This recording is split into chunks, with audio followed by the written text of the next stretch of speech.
لە ناو جەرگەی شاری هەولێر دەستگای بەخشین لە هەنگاوێکی خێرخوازیدا 350 خێزانی نەداری بانگهێشتی ئۆفیسەکەی کرد تا لە نزیکەوە بەو پەڕی ڕێزەوە هاوکاریە خێرخوازیەکانیان ڕادەست بکات.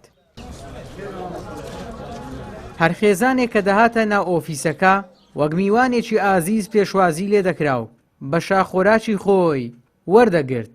دڵم زۆر پێخۆشەکە هەموو حزبەکان ئەوا بن هەموو خێرخۆیەکان ئەوا بن هیچ عیبی نیە و ئەرێ وەڵڵاکە هەلە بۆ ژیفانی خۆش بوو وەڵڵاهی بەهار نەبی باشترە. داوا دەکەی هەمووان وەکو بەخشین بن. ئەرێ وەڵڵا خێرەچی گەلە گەوریان کرد دەگەلک بەخۆی بڕۆم پێ دەکەی مریشکم هەتای ئێستا نەکردن ڕەمەزانەکە بڕۆم پێ دەکەی ئەرێ بەخوای نییە گەنەبی چ دەکەی کاکە ئەرێ وەڵڵا دەستان خۆش بی خوا خێریان بنووسی خوا باداشتی ئەو خێرانەیان بداتەوە خوایە.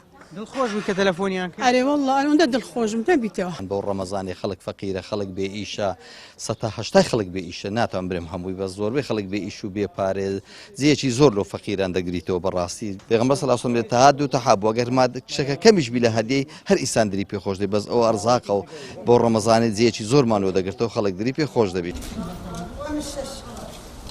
بەرپرسی ئۆفیسی هەولێری دەستگای بەخشین لە کاتی بەڕێوەچوونی پرۆسەکە داوتی ئەم سەبەتە خۆراکانە کەمترین خزمەتە کە پێشکەشی خەڵکی دەکەن جەختیش دەکاتەوە دەستگای بەخشین بە پشت و پەنای هەژاران دەمێنێتەوە.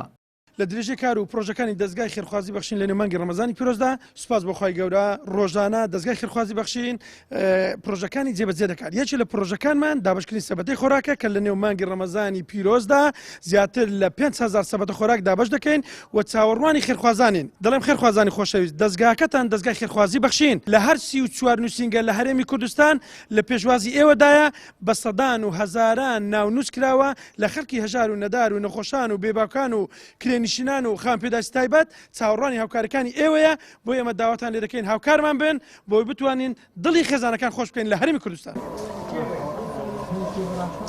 دەستگای بەخشین بەردەوامە لە کارە خێرخوازیەکانی و وەک پردێکی پەیوەندی لە نێوان خێرخوازان و هەژاران دەبینرێت. بەخشین سەلماندی هەرچەند خەمەکان گەورە بن دڵە میهرەبانەکان گەورەترن.